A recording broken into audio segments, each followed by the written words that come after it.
Aleluias. Graça e paz, Casa do Avivamento. Yes! Tudo bem com vocês? Como foi o domingo de vocês? Como foi essa semana? Tudo na bênção? Amém?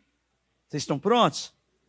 Eu creio que Deus já preparou um momento para que nós possamos entender os seus planos e os seus propósitos para nossas vidas.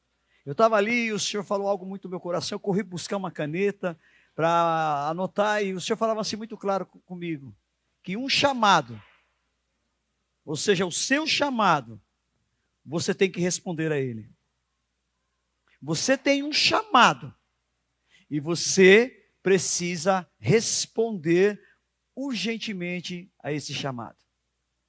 Mas o seu dom, o talento que Deus tem colocado nas suas mãos, você precisa desenvolver ele. O chamado você responde, mas o dom e o talento que você tem, você desenvolve ele. Através de um treinamento, através de estudo. Amém, queridos? De um aprimoramento. Se eu quero ser um advogado, ou se eu quero ser um engenheiro, eu tenho que estudar quantos anos? 5 anos. Como eu, sou um bacharel em biblioteconomia, um cientista da informação, glória a Deus, aleluia, um bibliotecário, tive que estudar 4 anos. Então não é assim, irmãos. Você tem um dom, você tem um talento, você precisa desenvolver ele, seja na área que for. Se é na área da música, você tem que tirar um tempo durante a semana para treinar, seja na bateria, seja no baixo, seja no violão, seja no teclado, seja no vocal. Se você tem um talento para dança, durante a semana você tem que tirar um período de leitura na palavra, de jejum, de adoração e também de alongamentos, treinamentos, enfim, que aí já vai, Se você tem um dom para o ensino das crianças, enquanto nós temos aí, você tem que estar preparado para dar esse ensino. E se você tem um dom da palavra, você precisa meditar na palavra, estudar a palavra, pesquisar na palavra. Amém, queridos? Então, um chamado, o que eu faço? Eu respondo para ele.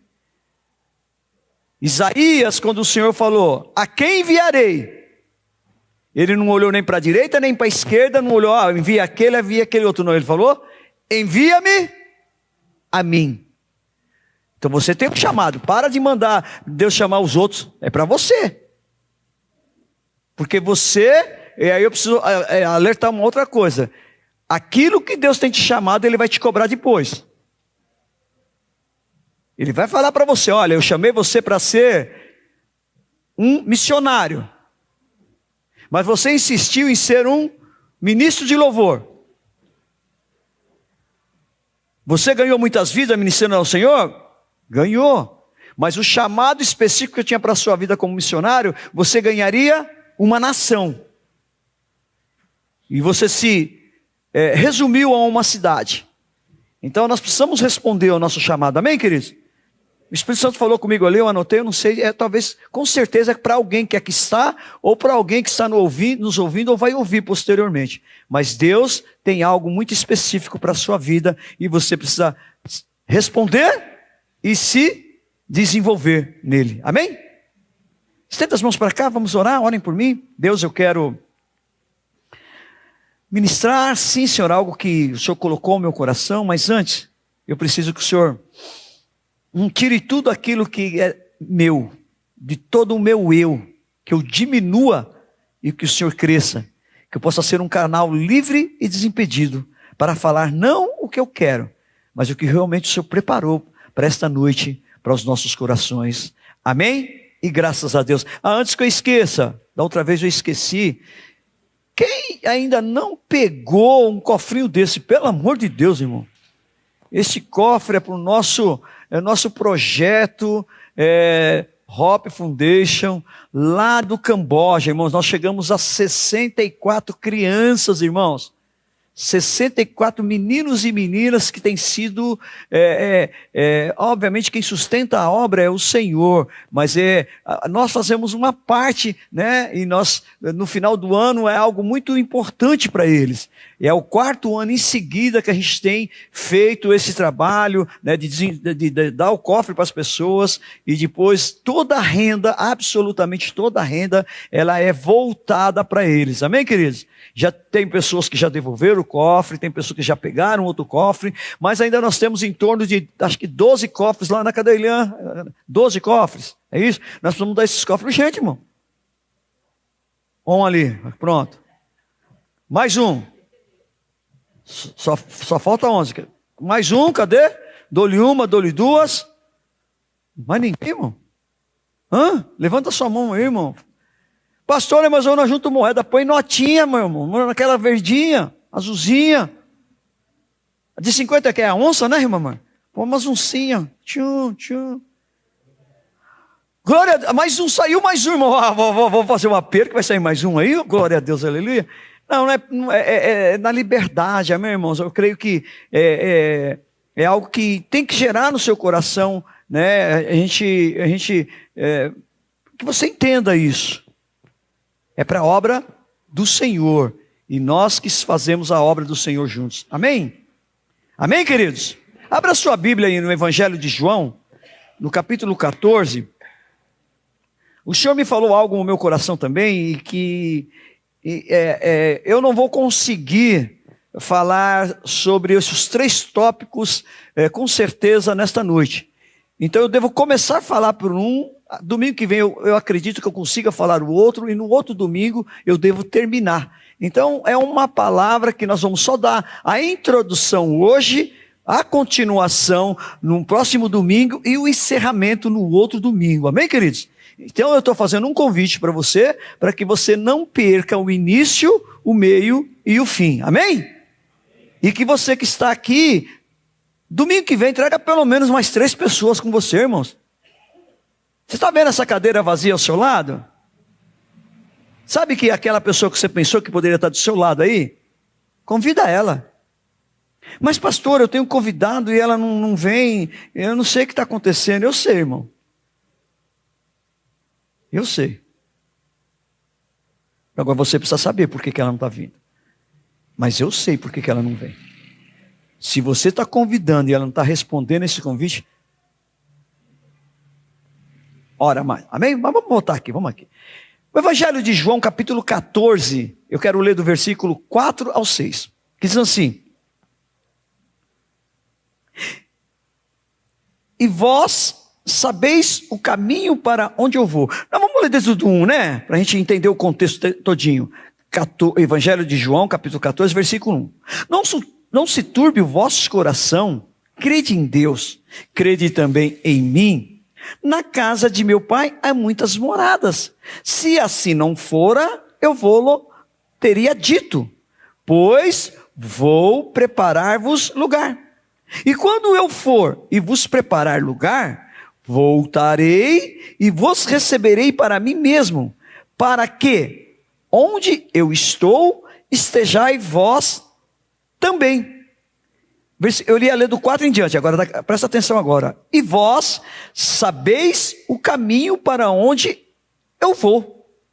Disse-lhe Tomé: Senhor, não sabemos para onde vais. Como saber o caminho? Respondeu-lhe Jesus: Eu sou o caminho e a verdade e a vida. E ninguém vem ao Pai senão por mim. Quando no versículo 4 diz assim: E vós sabei o caminho para onde eu vou. Você realmente, você, todos nós sabemos que Jesus está dizendo, Ele está afirmando que vós sabeis o caminho que eu vou? E quando Tomé diz: Senhor, não sabemos para onde vais, como saber o caminho? Então essa é a reflexão que nós precisamos fazer nesta noite e responder essa pergunta. Como Tomé. Tomé era um dos discípulos de Jesus. Quando ele ouviu Jesus falando sobre isso, olha o nó que deu na cabeça dele. Imagina isso que Tomé caminhava com Jesus. Imagina nós que só ouvimos e cremos. Eu não sei com você, mas muitas vezes eu tenho parado, pensado, refletido, remoído, buscado as verdades na palavra dele, para que ele possa me elucidar, deixar muito mais claro.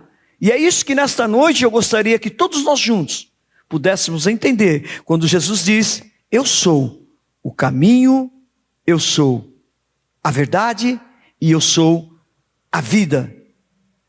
E ninguém, ou seja, absolutamente ninguém, vem ao Pai a não ser por mim.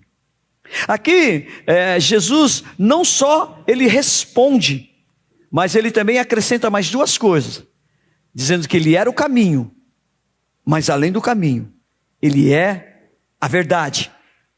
Além da verdade, ele é a vida.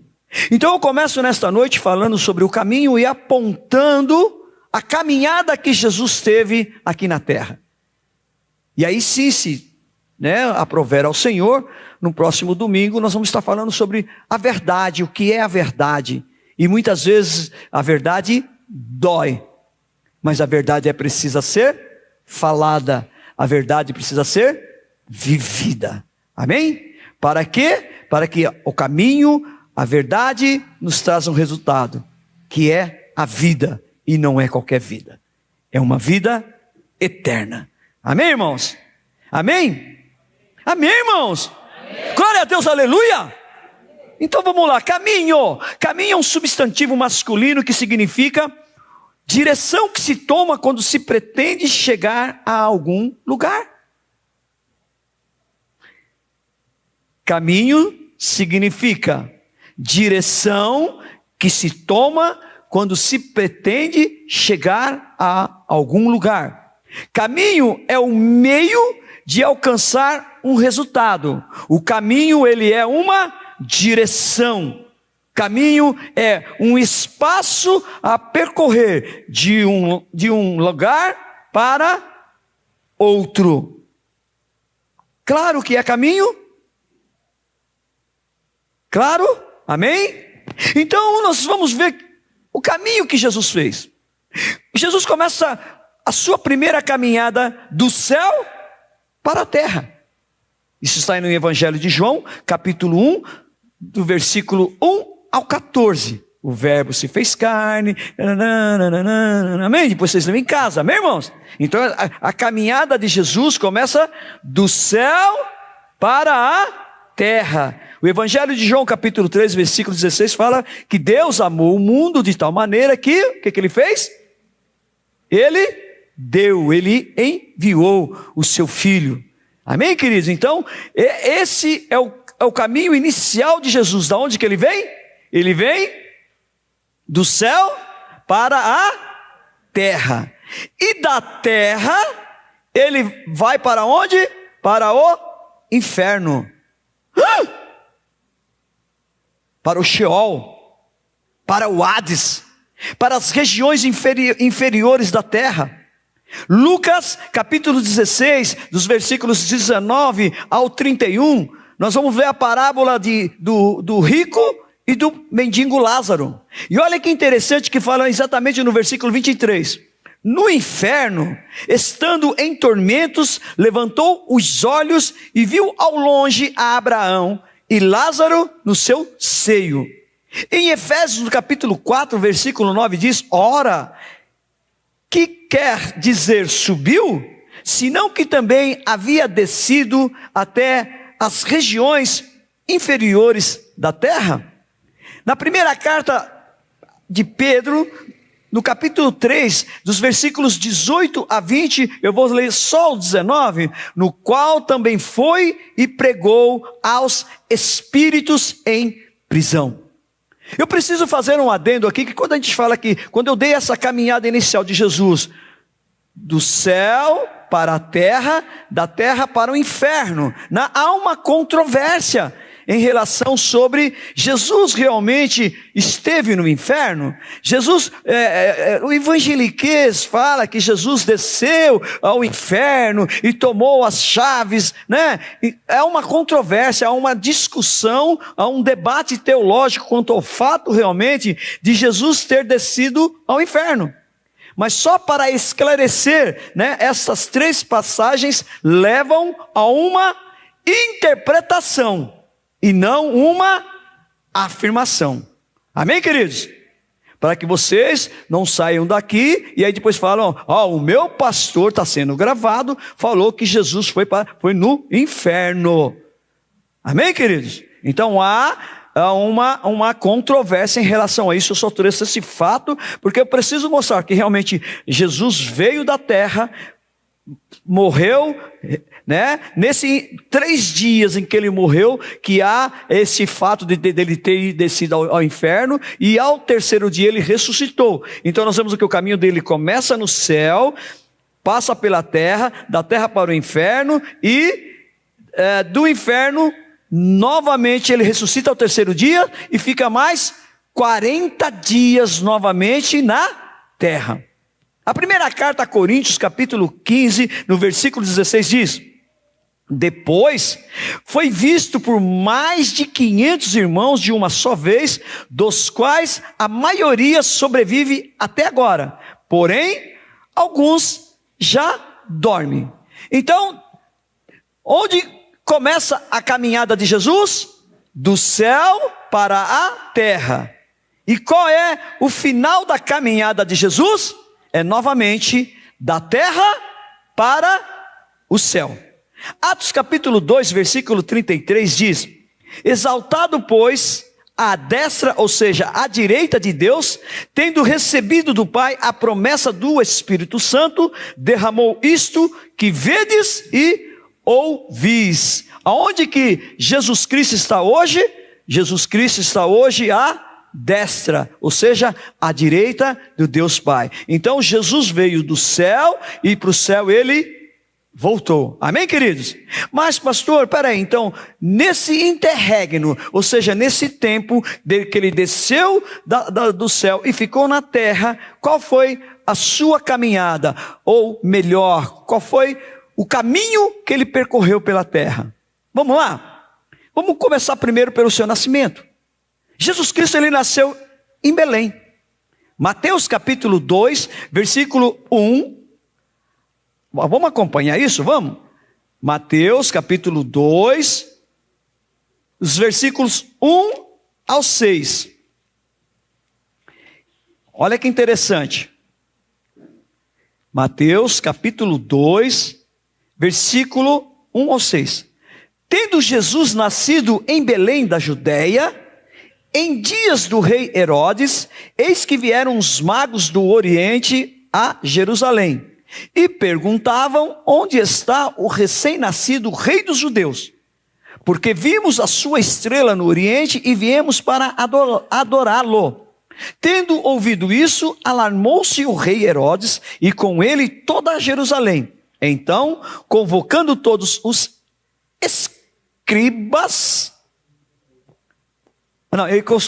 convocando todos os principais sacerdotes e escribas do povo, indagava deles onde o Cristo deveria nascer. Em Belém da Judéia, responderam eles, porque assim está escrito por intermédio do profeta. Que profeta é esse? E aonde que está escrito, irmãos? Porque a profecia está aqui. Mas quem é o profeta? Miqueias, capítulo 5, versículo 2, que diz: e tu, Belém, terra de Judá, não és de modo algum a menor entre as principais de Judá? Porque de ti sairá o guia que há de apacentar a meu povo Israel. Então nós vimos e corroboramos aqui na palavra do Senhor o local exato onde Jesus nasceu, que não há dúvida nenhuma, Jesus nasceu em Belém. Amém, amados? Aí tem todo um contexto, né, de que quando foi feito um censo, né, o seu pai José, como ele era da cidade de Davi, e o censo era necessário que a pessoa fizesse na sua cidade de origem, né, e como José, ele era de Belém, ele vai com Maria para Belém, e nessa viagem deles, quando eles chegam lá em Belém, Jesus nasce em Belém. Por quê, queridos? Para que cumprisse as Escrituras. Já havia sido profetizado que o Messias, o guia, Jesus Cristo, nasceria em Belém pelo profeta Miqueias. Amém, queridos? Então nós vamos ver que após o nascimento de Jesus, Jesus Cristo ele fugiu e ele viveu no Egito. Pastor, Mateus, continuando no capítulo 2, do versículo 13 em diante, né, que quando Herodes ouve dos magos, que não é 3, irmão, vocês prestaram atenção nisso? Não fala que foi os 3 magos, não falaram que os magos, viu? Tá bom? Então cai por terra aqui uma lenda de que 3 magos. Dá-se ao nome que é 3 magos pelos 3 presentes que eles deram. Os 3 presentes é uma coisa, mas agora a quantidade de magos a Bíblia não nos relata quem é, tá bom? Claro isso? Amém? Então vamos lá, vamos voltar aqui, né?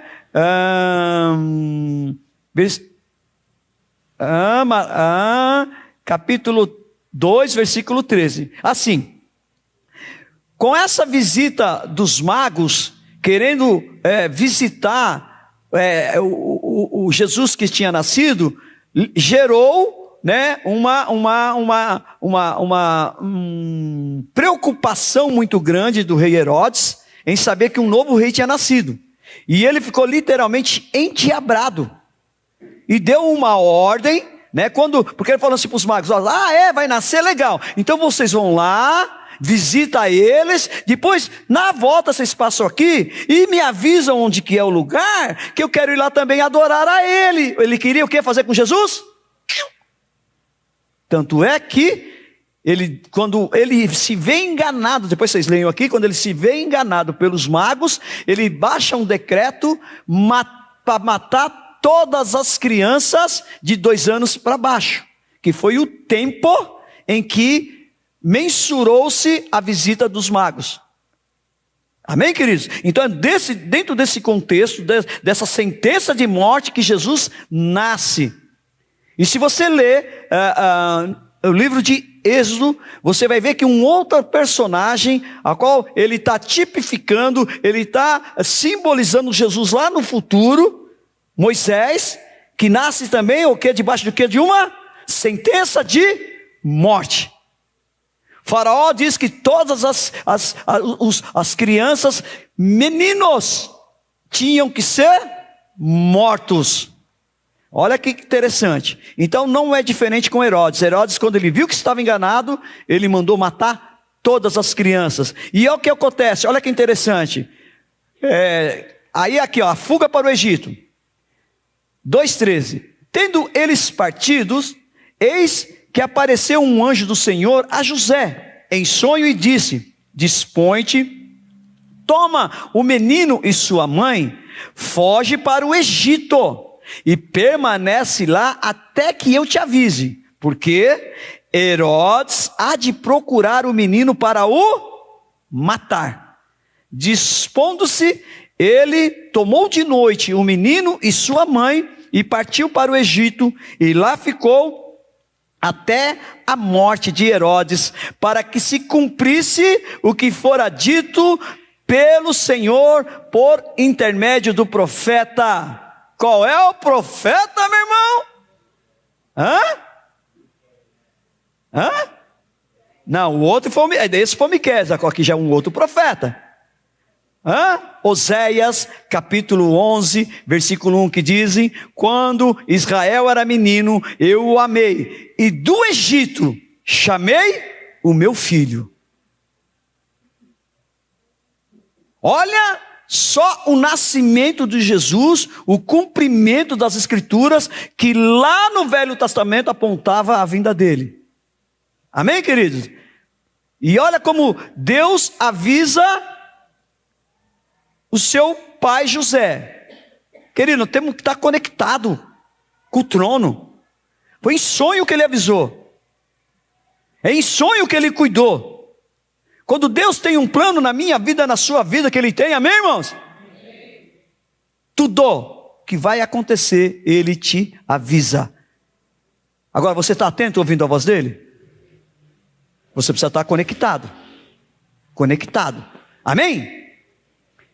Então, Jesus Cristo, ele nasceu em Belém. Jesus Cristo, ele, depois de nascer em Belém, ele, avisado pelo anjo, ele fugiu e viveu no Egito. E depois, quando Herodes morre, ele volta do Egito. Onde está isso? É ainda em Mateus capítulo 2, versículo 19 em diante. E aí ele vai viver e vai crescer na cidade chamada de Nazaré. Tendo Herodes morrido, olha aqui novamente, eis que um anjo do Senhor apareceu em sonho a José no Egito e disse-lhe: dispõe-te, toma o menino e a sua mãe e vai para a terra de Israel, porque já morreram os que atentavam contra a vida do menino. Dispôs-se ele, tomou o menino e sua mãe e regressou para a terra de Israel. Tendo, porém, ouvido que Arquelau reinava na Judeia, em lugar de seu pai Herodes, temeu ir para lá. E por divina advertência, prevenido em sonho, retirou-se para as regiões da Galileia. Versículo 23. E foi habitar numa cidade chamada Nazaré, para que se cumprisse o que fora dito por intermédio dos profetas. Quem são os profetas, irmãos? Ele será chamado Nazareno. Vocês entenderam? Eu trouxe essas 3 passagens do nascimento, da fuga do Egito, depois quando ele cresceu e ele esteve em Nazaré. Para quê, querido? Para que se cumprisse as escrituras que já falavam sobre a vinda de Jesus Cristo. Quem são esses profetas, irmãos? Zacarias capítulo 3, versículo 8 diz: ouve, pois, Josué, sumo sacerdote, tu e os teus companheiros que se assentam diante de ti, porque são homens de presságio. Eis que farei vir o meu servo, o renovo. Para corroborar o evangelho de Mateus lá na frente, no capítulo 26, no versículo 71, diz: e saindo para o alpendre, foi ele visto por outra criada, a qual disse aos que ali estavam: este também estava com Jesus, o Nazareno. Esse advento aqui que nós estamos falando de Mateus 26, é quando Pedro nega Jesus tão somente 3 vezes. E numa das vezes ele é identificado como aquele que andava com Jesus, o Nazareno. Por que ele era conhecido como Jesus, o Nazareno? Porque ele cresceu e viveu na cidade de Nazaré. Para que, irmãos? Novamente, para que se cumprisse as Escrituras. E aí nós vamos ver que Jesus Cristo, ele se mudou de Nazaré para Cafarnaum, ao começar o seu ministério. Vamos mais 2 capítulos, em Mateus, no capítulo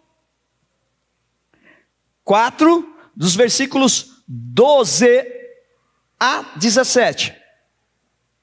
Ouvindo, porém, Jesus que João fora preso, retirou-se para a Galileia, e deixando Nazaré, foi morar em Cafarnaum, situada à beira-mar, nos confins de Zebulon e Naphtali. Versículo 14, irmãos. Para que ele mudou? Para que ele saiu de graça? De Nazaré para Cafarnaum? Versículo 14, para que se cumprisse o que fora dito por intermédio do profeta Isaías. Amém, irmãos? Isaías capítulo 9, versículo 1 e 2, diz: terra de Zebulon, terra de Naphtali, caminho do mar, além do Jordão, Galileia dos gentios. O povo que jazia em trevas viu grande luz, e os que viviam na região e sombra da morte, resplandeceu-lhes a luz. Daí por diante, passou Jesus a pregar e a dizer: arrependei-vos, porque está próximo o reino dos céus, ou o reino de Deus. Então vocês viram nessas 4 passagens, desde o nascimento, toda a caminhada de Jesus pontualmente foi para que se cumprisse as Escrituras, o que fora dito a respeito dele. Amém, queridos? Mas para aí, nós vamos ver, né, que no seu caminho, ou seja, por onde ele passava, algo acontecia. Do Rio Jordão ao deserto. Mateus, capítulo 3, versículo 13 ao 17. Por esse tempo, dirigiu-se Jesus da Galileia para o Jordão, a fim de que João o batizasse. Ele, porém, o dissuadia, dizendo: eu é que preciso ser batizado por ti, e tu vens a mim? Mas Jesus respondeu: deixa, por enquanto, porque assim nos convém cumprir toda a justiça. Então ele o admitiu.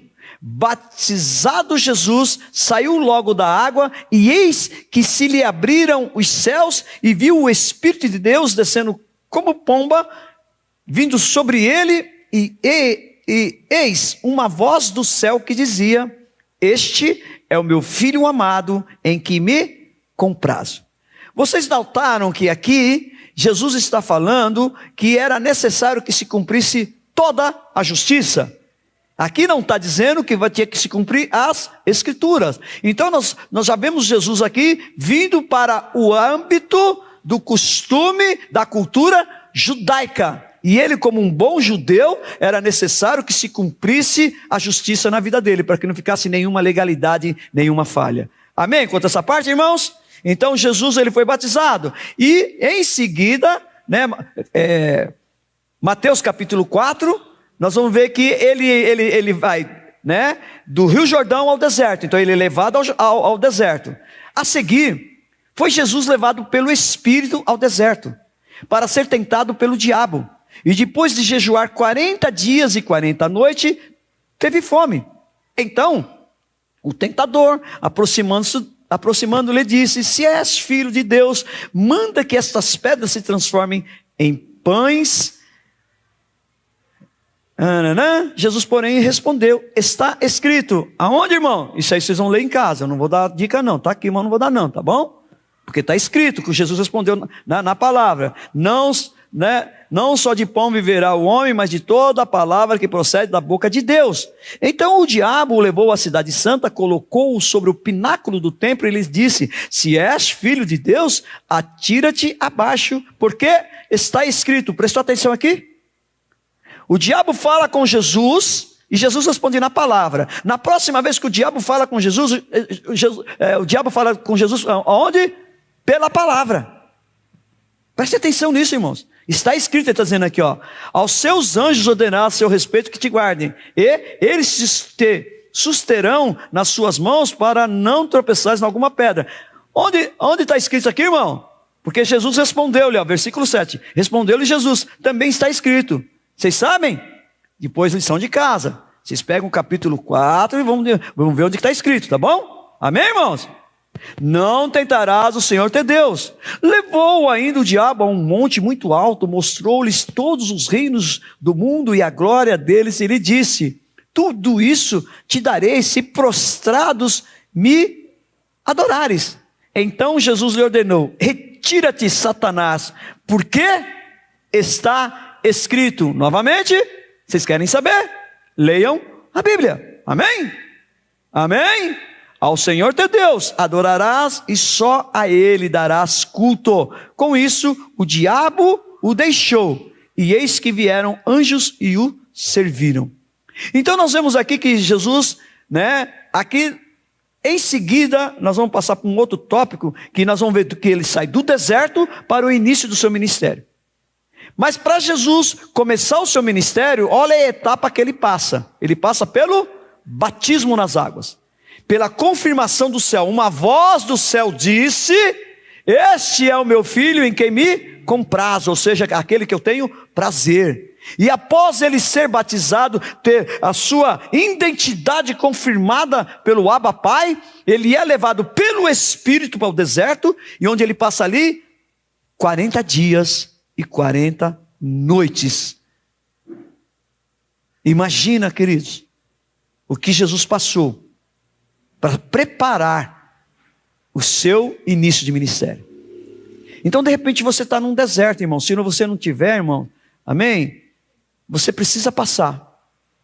Pastor, você precisa passar por um deserto, irmão. Você precisa passar por uma prova, irmão.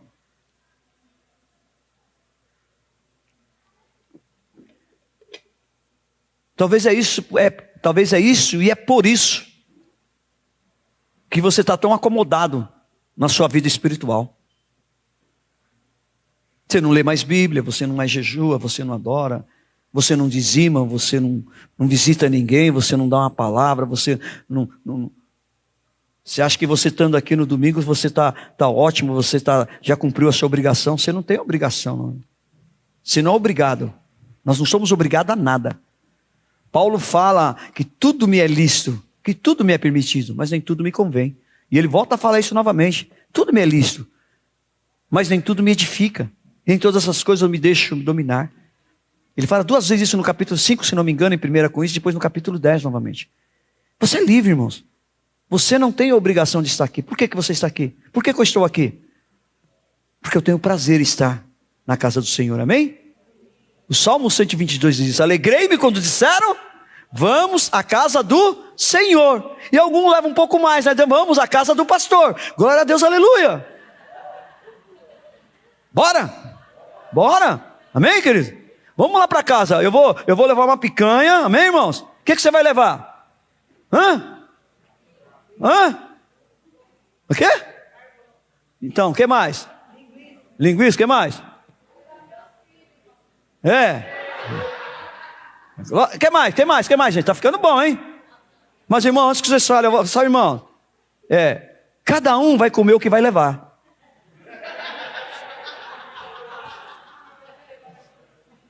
Eu vou levar picanha, irmão. Então, irmão, perdão. Quem vai levar carvão, sinto muito. Eu fiz essa brincadeirinha outro dia aí, né, irmão? Mas não é. Gente, você fala um churrasco, o cara vai levar lá. Eu não tenho problema, eu gosto de asinha, meu irmão. Mas o cara vai levar lasinha, irmão. E ainda sem temperar ainda. Nós tivemos com dos homens, né? Sangue de Jesus tem poder, irmão. Mas quando o irmão viu a picanha, mas vai comer. Glória a Deus, aleluia. Amém, irmão? Isso aqui é carne pura, irmãos. Mas vamos estar aqui no Espírito, né, irmão? Amém? Então, vamos à casa do pastor? Bora junto, vamos lá. Amém, querido? Eu gosto muito, né, de receber as pessoas, de estar com as pessoas, de ter um bate-papo, de estar junto. Eu falo e repito isso, o melhor tempo na minha vida espiritual foi quando nós viemos de uma segunda igreja que tinha uma visão em células. Nós tínhamos uma célula na nossa casa, nós ficamos durante um período, né, com uma célula na nossa casa. Foi um tempo em que nós tínhamos um grupo de pessoas mais próximos da gente, foi um tempo que nós mais crescemos. Um tempo assim, muito bom. Por quê? Aqui, queridos, nós temos, né, todos vocês aqui, não dá para abrir o espaço para que se você tem alguma dúvida, você perguntar a respeito. Mas você na sua casa, né, com menos pessoas, você abre para uma discussão, você abre para um debate, você abre para a pessoa analisar a palavra e a gente junto cresce, sabe? Cada um vai falando e vai acrescentando. Eu gosto muito desse modelo. E eu creio que nós vamos ainda chegar, se assim o Senhor permitir, nesse modelo de estarmos mais próximos. Amém? Amém, querido? Glória a Deus, aleluia.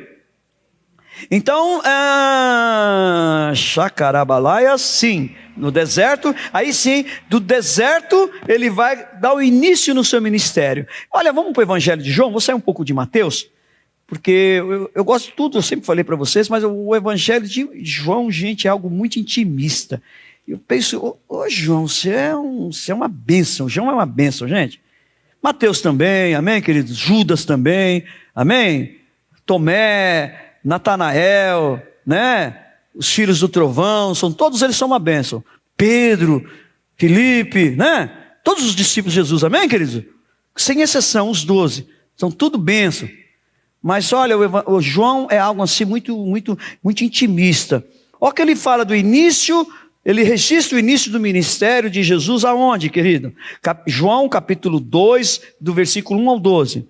3 dias depois, houve um casamento em Caná da Galileia, achando-se ali a mãe de Jesus. Jesus também foi convidado com os seus discípulos para o casamento. Tendo acabado o vinho, a mãe de Jesus lhe disse: eles não têm mais vinho. Mas Jesus lhe disse: mulher, que tenho eu contigo? Ainda não é chegado a minha hora. Então ela falou aos serventes: fazei tudo o que ele vos disser. E aí você continua lendo aqui, você vai ver que ele pede, né, para que os serviçais, para os criados, né, tragam as talhas de água, e eles enchem as talhas de água, e ele transforma a água em vinho. Olha o que o versículo 11 diz assim, irmãos, Versículo 11: com este deu Jesus princípio a seus sinais em Caná da Galileia, manifestou a sua glória e os seus discípulos creram nele. Depois disso, desceu ele para Cafarnaum com sua mãe, seus irmãos e seus discípulos, e ficaram ali não muitos dias. Eu gosto da versão NVI, que diz assim: com este milagre, Deus principiou seu primeiro milagre em Caná da Galileia. O registro de João é dizendo que o início do ministério de Jesus foi em Caná da Galileia, foi num casamento onde ele transforma a água em vinho, e não é qualquer vinho, no melhor vinho. Queridos, Jesus, por onde ele passa, algo acontece. Amém? Não está aqui, mas você se lembra quando ele se encontrou com Zaqueu? Vocês se lembram? Zaqueu, mais ou menos, não vou chamar ninguém aqui, nem porque eu já dou o exemplo, né? Sou eu. De baixa estatura, né? E queria ver Jesus, naquela multidão não conseguia por ser pequeno. A palavra diz que ele subiu num sicomoro, numa árvore, né? Agora você imagina quantos poderiam ter. E Jesus para exatamente debaixo da árvore que ele estava e chama ele pelo nome: Zaqueu, desce, porque eu vou para sua casa hoje.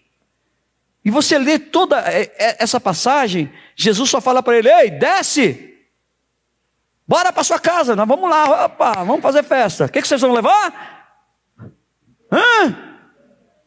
Agora já estava mudando, agora todo mundo quer levar picanha, né? Gostei, da próxima vez que eu perguntar, vocês estão aliados aí, né? Mas enfim, agora quando vocês começarem a falar, eu vou começar a anotar aqui, viu, irmãos? Mas vamos lá, né? Jesus chega na casa de Zaqueu, ele fala mais alguma coisa? Leiam lá depois, irmãos. Não fala mais nada, só a presença de Jesus na casa de Zaqueu o leva a um arrependimento profundo. Porque a palavra nos diz que Zaqueu ele era o chefe dos publicanos. Vocês sabem que era um publicano? Era um judeu que era cooptado para recolher impostos do seu povo. Então vocês imaginam como esse publicano, esse coletor de imposto era odiado pelo seu povo. Você imagina? Então é dentro desse contexto que Jesus chega na casa de Zaqueu, e Zaqueu fala: olha, mais ou menos assim, amém? Eu me rendo. E eu vou devolver quadruplicado a quem eu defraudei. Você entende isso, irmãos? A presença de Jesus, quando Ele está, algo acontece. Amém? O Gabriel falava hoje, marcou meu coração sobre, né, Gabriel? Hoje nós temos um privilégio, né? Jesus naquela época andou no meio do seu povo. Hoje o Espírito Santo está dentro de nós. Você consegue entender isso? Ele está dentro de você, todo o momento. Que honra, que privilégio, irmãos. Amém? Então, começa lá o primeiro milagre, né, de Jesus, lá em Caná da Galileia. Olha, no Evangelho de João também, no capítulo 4, dos versículos 46 ao 54, também nos fala do segundo milagre, o sinal, né, de Jesus. Olha que interessante, fala aqui, olha, vamos lá.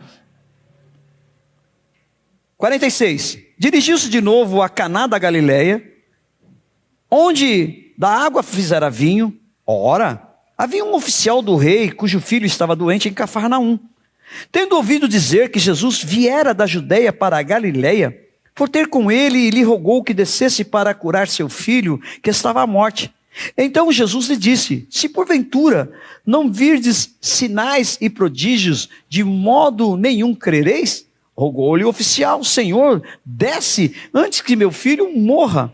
Vai, disse-lhe Jesus, teu filho vive. O homem creu na palavra de Jesus e partiu. Já ele descia, quando os seus servos lhe vieram ao encontro, anunciando-lhe que o seu filho vivia. Então, indagou deles a que hora o seu filho se sentira melhor. Informaram: ontem, a hora 7, a febre o deixou. Com isto, reconheceu o pai ser aquela precisamente a hora em que Jesus lhe dissera: teu filho vive. E creu ele e toda a sua casa. Foi este o segundo sinal que fez Jesus depois de vir da Judeia para a Galileia. Então nós vemos aqui, no início de Jesus, o primeiro sinal, o primeiro milagre num casamento. Agora nós vemos o segundo sinal, o segundo milagre de Jesus. Ele não estava presente, ele simplesmente fez o que ele fez? Ele liberou uma palavra. O que aquela mulher de fluxo de sangue, de 12 anos, gerou no coração dela? Se eu tão somente o tocar, serei curada. O que Jesus falou quando ela tocou? De mim saiu fé, de mim saiu poder. Vai, minha filha, a tua fé te salvou. É a sua fé, irmão. É isso que você precisa gerar nessa noite no seu coração. Nessa caminhada nossa contínua com Jesus, amém? Amém? Amém? E nós vamos ver aqui, ó, o evangelho continuando em João no capítulo 5, né? Nós vamos ver a cura de um paralítico. Aqui fala, né, do tanque de Betesda, quando o anjo descia, mexia as águas, quem era o mais espertinho ou o mais rápido, entrava dentro da água e era curado. E Jesus, num ambiente propício de cura, ele se aproxima de um homem que estava há 38 anos enfermo e faz uma pergunta para ele: queres ser curado? Queridos, nós precisamos entender o que o Espírito Santo fala conosco. Se o seu pai José não tivesse decifrado e entendido o sonho, quando Deus deu para ele sobre a questão: olha, o seu filho está sob uma sentença de morte, vai para o Egito. Se ele não tivesse discernido isso espiritualmente, o que teria acontecido? Ele voltava e Jesus teria sido morto. Compreende? E aqui, Jesus perguntou para esse homem, que ele se está à beira do tanque de Betesda, se é um lugar de cura, se ele está esperando a sua oportunidade, o que ele queria, irmãos? Ser curado. Mas Jesus perguntou para ele aqui, irmãos, Jesus perguntou para ele aqui, queres ser curado? que precisava tão somente falar? Aquilo que estava buscando. Não, o que ele responde? Eu não tenho ninguém que me leve. Aí você fala, eu tenho orado tanto, mas a minha bênção não chega. Eu tenho pedido tanto, mas nada acontece. Você não entendeu o que Jesus está te perguntando, o que o Espírito Santo está te falando. Você quer ser curado? Eu quero ser curado, Jesus. Não precisa dar desculpa não, irmão. Amém? A pergunta foi objetiva, direta e prática. Dentro de um ambiente que era esperada a cura dele. Jesus pergunta, você quer? Gente, quero. Nós vimos a cura do paralítico. Aí no capítulo 6, nós vemos a primeira multiplicação de pães. 5 pães e 2 peixes, irmãos. A palavra diz aqui que eram 5.000 homens. Fazendo já uma conta rápida, 5.000 homens. Se 50% se fosse casados, quantas mulheres teria lá? Mais 2.500 mulheres, amém? Estou fazendo uma conta por baixo. Se esses 2.500 homens e mulheres tivessem casados, tivesse pelo menos um filho só cada um, que naquela época era de praxe ter vários filhos, amém? Seriam mais quantas crianças? Mais 2.500 crianças. Então nós estamos falando de um universo de pessoas, só para que vocês entenderem o tamanho da multiplicação dos pães, amém? De um universo de mais ou menos 10.000 pessoas. Onde 5 pães e 2 peixes, queridos. Todos comem, sobeja, e eles recolhem 12 cestos de pães cevados. Aonde Jesus passa, algo acontece. Só precisamos crer, irmãos. Só precisamos crer. Amém, irmãos? Porque olha que interessante, eu vou caminhando para o fim. Aqui, olha, Evangelho de João, capítulo, eu vou ficar aqui a noite toda falando por onde Jesus andou, por onde Jesus passou, por onde o que Jesus fez, vem várias lembranças, várias e várias lembranças. Sabe, nesse tempo em que Jesus é tocado porque assim, Jairo, que era o maioral da sinagoga, ele vai a caminho de Jesus para levar ele, porque a sua filha está morrendo, e no caminho que essa mulher de fluxo de sangue toca nele e é curado, mas quando ele chega lá, o que falam para ele? Que a filha de Jairo já está morta. Ei, não preocupa, não incomoda mais o mestre não, porque ela já morreu. Eu vou dizer nas minhas palavras, amém, queridos? Que Jesus, eu não sou Jesus, mas Jesus não era fraco não, gente. Raça de víboras, bando de hipócritas. Leiam Mateus 23, ele trata os fariseus dessa forma. Raça de víboras. O que ele diz? Tipo assim, Ei, para com isso. Vocês não têm fé. Pegou Jairo, vocês tudo ficam aí para fora. Só vai entrar comigo quem tem fé. Pegou o pai, pegou a mãe, pegou Pedro, João e Tiago, sempre dá os 3 juntos. Ei, esse cabrabão, gente. E disse para a menina só uma coisa. E o nome dela não era Talita Cumi não, viu? Eu já falei isso para vocês, que eu já preguei errado. Que diz que o nome da filha de Jairo é Talita Cumi, não é. Talita Cumi no hebraico quer dizer menina, se levante. E nós vemos aí uma ressurreição.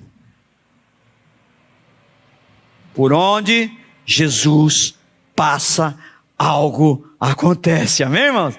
E ele está passando aqui, algo vai acontecer. Ele está passando aqui, algo vai acontecer. Eu creio. Eu creio que nessa noite Jesus está aqui, e Jesus, porque a palavra diz isso, irmãos, onde 2 ou 3 estiver reunido, ali eu estarei, e nós estamos aqui reunidos num só nome, no nome daquele Todo-Poderoso, aquele que é, aquele que era, e aquele que há de vir, Jesus Cristo, amém, amados? É o nome dele, e no nome dele, queridos, as coisas acontecem. E olha que João, eu entrei na minha, eu gosto muito de João, falei para vocês, porque João, quando vai descrever lá em João 3,16, quando ele vai descrever que Deus amou o mundo de tal maneira, né, que ele não conseguiu achar uma palavra da forma que Deus amou o mundo, que ele deu seu Filho unigênito, compreende? E olha que ele termina o capítulo 21, no versículo 25, dizendo assim, vou ler o 24. Este é o discípulo que dá testemunho a respeito destas coisas, e que as escreveu, e sabemos que o seu testemunho é verdadeiro. Porém, ainda muitas outras coisas que Jesus fez. Se todas elas fossem relatadas, uma por uma, creio eu, que nem no mundo inteiro caberiam os livros que seriam escritos. Esse nosso Jesus não é fraco não, gente. Esse nosso Jesus não é fraco não, gente. Você imagina o que ele fez? João termina o livro dele dizendo assim, olha, não dá para escrever tudo, é muita coisa. Amém, queridos? E nós vimos, como eu falei no início, Jesus, ele veio do céu para a terra. Nos seus três dias de morte, ele desce, ele vai para o inferno, já falei sobre a controvérsia, depois ele ressuscita, volta para a terra, fica 40 dias, né, testemunhando, ensinando novamente. Leiam depois o Atos capítulo 1, fala isso muito legal, né, e aí ele pega o caminho de volta, da cruz, de volta ao céu.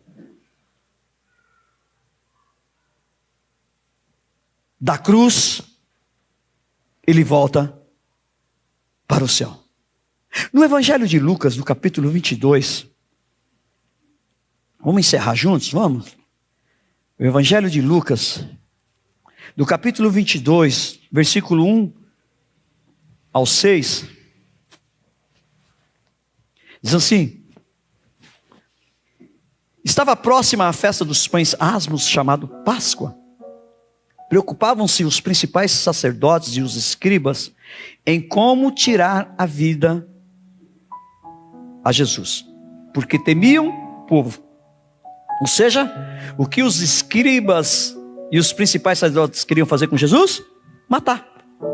Ora, versículo 3, Satanás entrou em Judas, chamado Iscariotes, que era um dos 12. Este foi entender-se com os principais sacerdotes e os capitães sobre como lhes entregaria a Jesus. Então, eles se alegraram e combinaram em lhe dar dinheiro. Judas concordou e buscava uma ocasião de lhe entregar sem tumulto.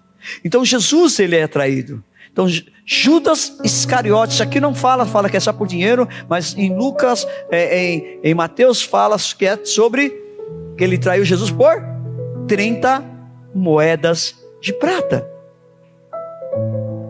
Aqui nós estamos vendo o caminho de volta de Jesus, que é um caminho que começa na cruz, de volta para o céu. Após a traição de Judas Iscariotes, Jesus é preso.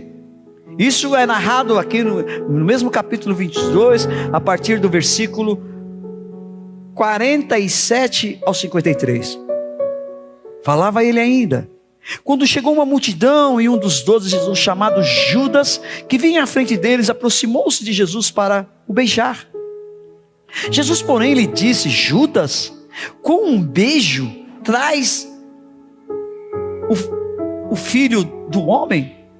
Porque estavam ao redor dele, vendo o que ia suceder, perguntaram: Senhor, feriremos a espada? Um deles feriu o servo do sumo sacerdote e cortou-lhe a orelha direita. Mas Jesus acudiu dizendo: deixai, basta. E tocando-lhe a orelha, o curou. Então, dirigindo-se Jesus aos principais sacerdotes, capitães do templo e anciões que vieram prendê-lo, disse: saístes com espadas e porretes, como para deter um salteador. Diariamente, estando eu convosco no templo, não pusestes a mão sobre mim. Esta, porém, é a vossa hora e o poder das trevas. Após a prisão, a traição e a prisão de Jesus, nós vemos narrado no capítulo 23, do versículo 1 ao 25, Jesus sendo julgado, Jesus estando diante de Pilatos. E nós vemos, eu falei isso na ceia ontem, e quero reiterar hoje, Pilatos, ele declarou Jesus 3 vezes inocente. No capítulo 23, primeiro no versículo 4, ele diz assim, versículo 3, 4. Disse Pilatos aos principais sacerdotes e às multidões: não vejo neste homem crime algum. Ou seja, quem não tem crime nenhum, o que ele é? Inocente. Novamente nós vemos no versículo 14, que diz assim, disse-lhes, o 13, né? Então, reunindo Pilatos os principais sacerdotes e as autoridades e o povo, disse-lhes: apresentaste-me este homem como agitador do povo, mas, tendo-o interrogado na vossa presença, nada verifiquei contra ele dos crimes de que os acusais. E aí, pela terceira vez, no versículo 22, e aí fica muito claro para nós aqui, irmãos. Versículo 22. Então, pela terceira vez, lhes perguntou: que mal fez este?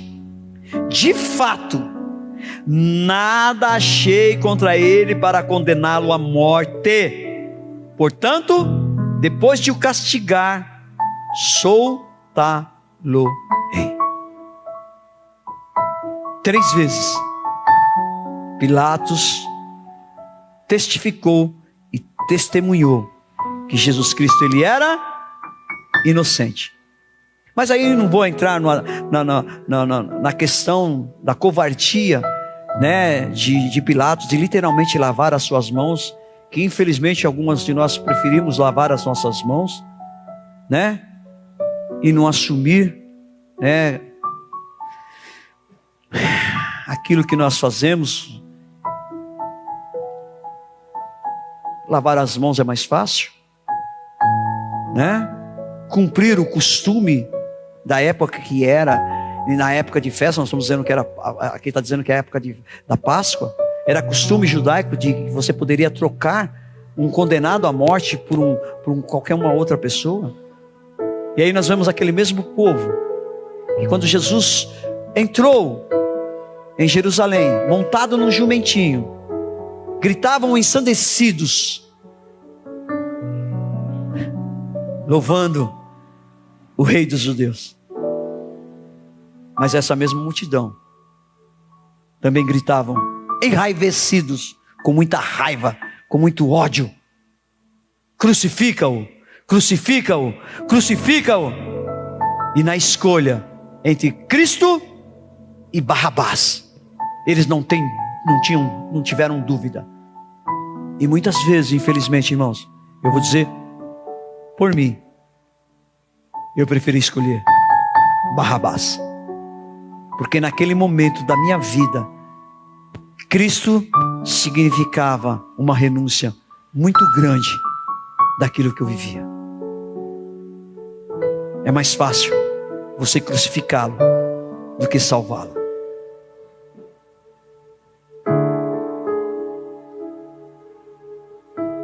Então Jesus, ele é crucificado. Nós vamos, depois vocês leiam, a crucificação de Jesus está no capítulo 23, do versículo 33 ao 38. E aí no capítulo 24, do versículo 1 ao 12, nós vemos a ressurreição de Jesus. Nós vemos que ao terceiro dia Jesus ressuscita.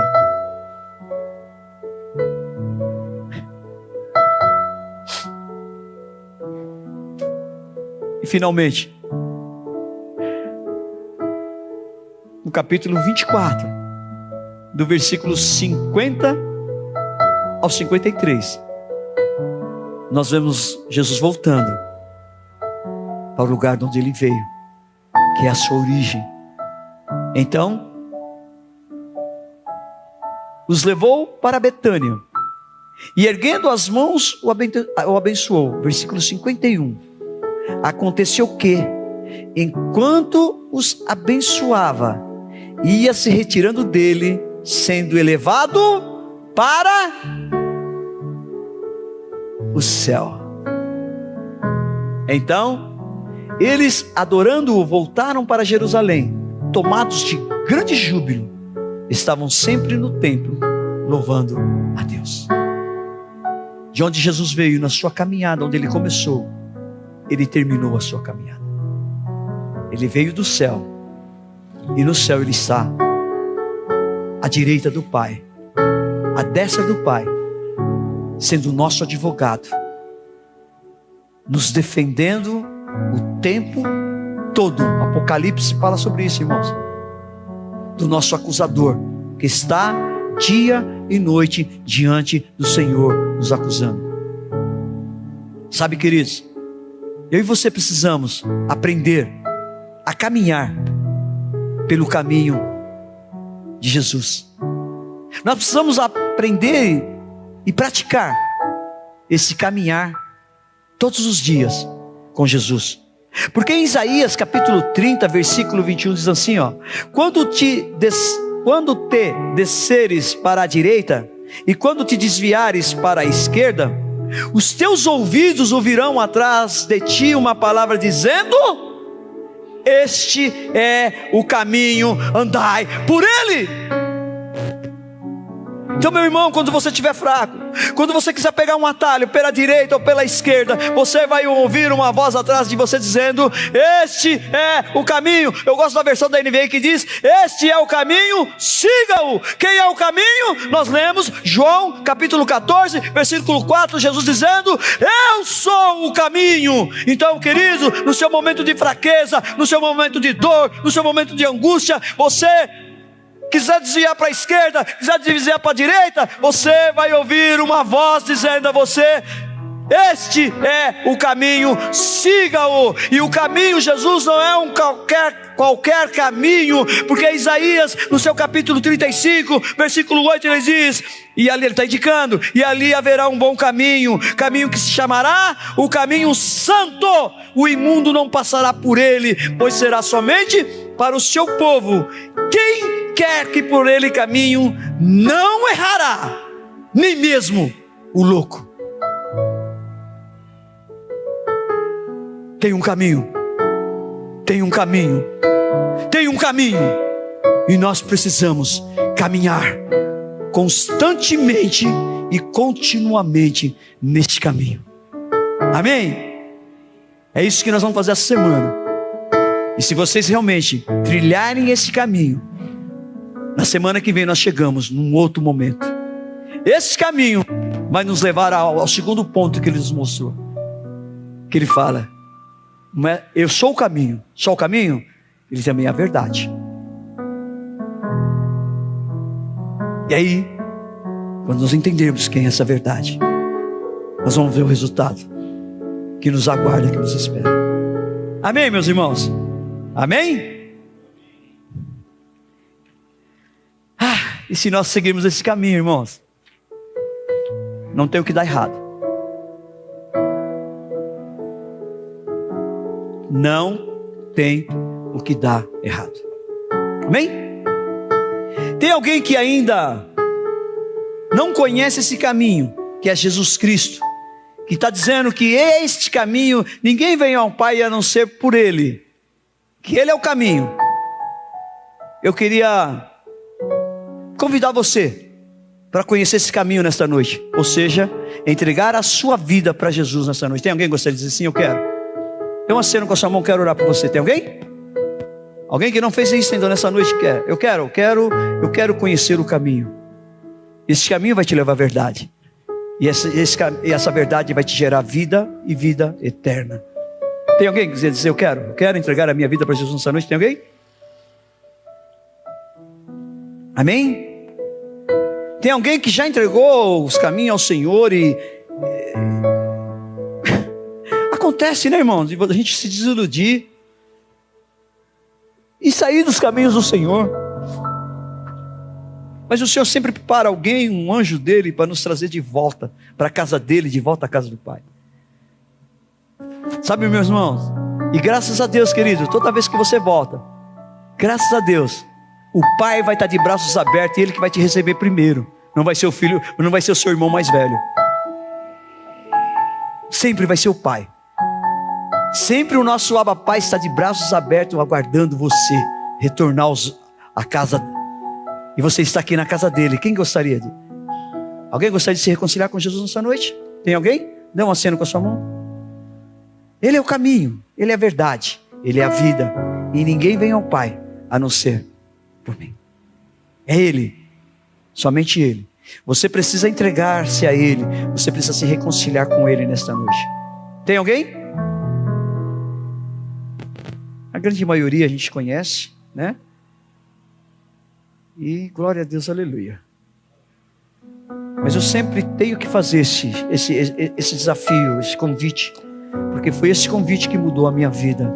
E é esse convite que se você realmente entender e passar a trilhar este caminho, a sua vida não vai ser mais a mesma, eu te garanto.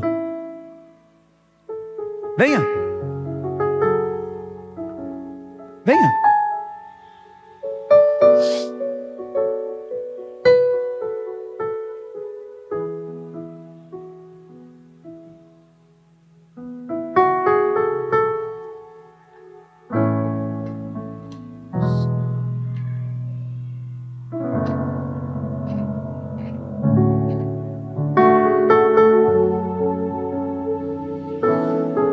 Venha.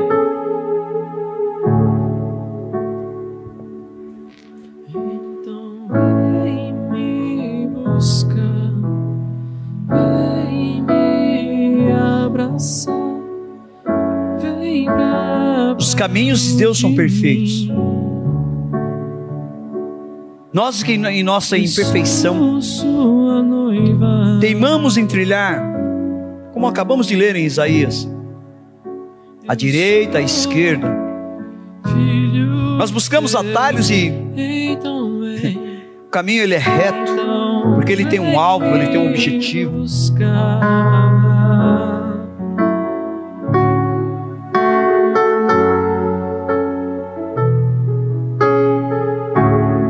Venha.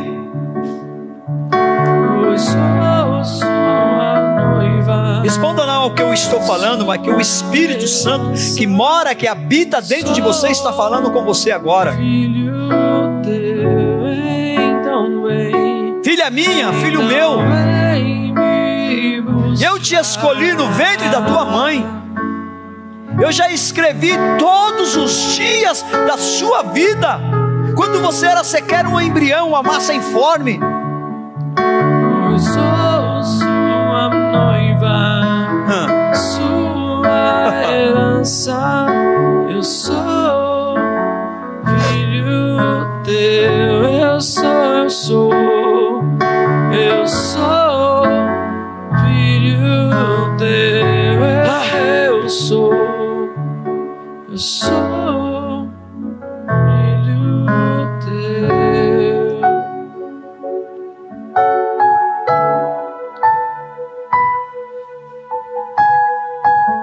Todas as vezes em que eu faço esse convite,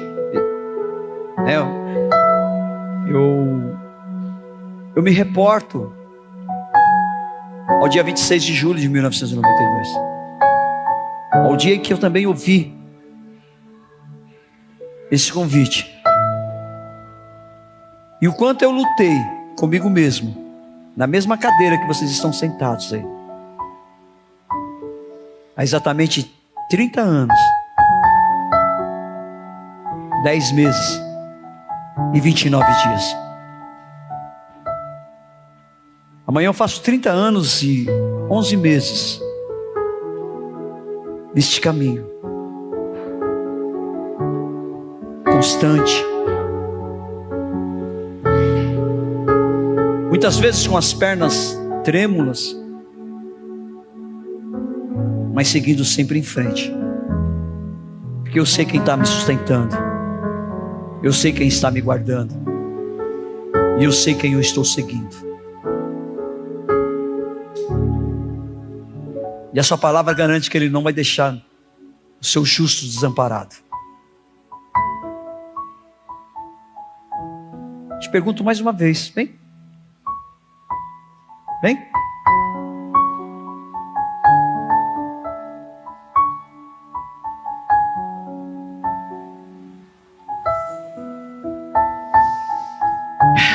Amém? Aleluias.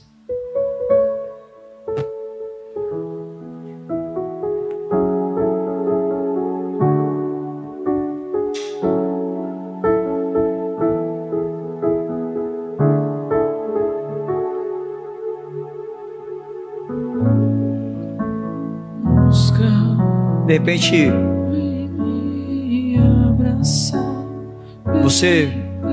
porque o que te impede de levantar a sua mão, obviamente, de vir aqui à frente, a gente orar por você, não sei, talvez. Mas se você quiser depois me procurar, minha esposa ou alguns pastores aqui, nós queremos orar por você. Talvez você está aí pensando, mas eu já fiz isso 1, 2, 3, 4. Não importa quantas vezes você fez, importa que desta vez é a última, na sua decisão definitiva, porque você entendeu que Ele é o caminho certo para a sua vida. Amém? Amém, irmãos? Glória a Deus. Vem cá, minha amada sobrinha, vem cá, irmã Mar, vem cá.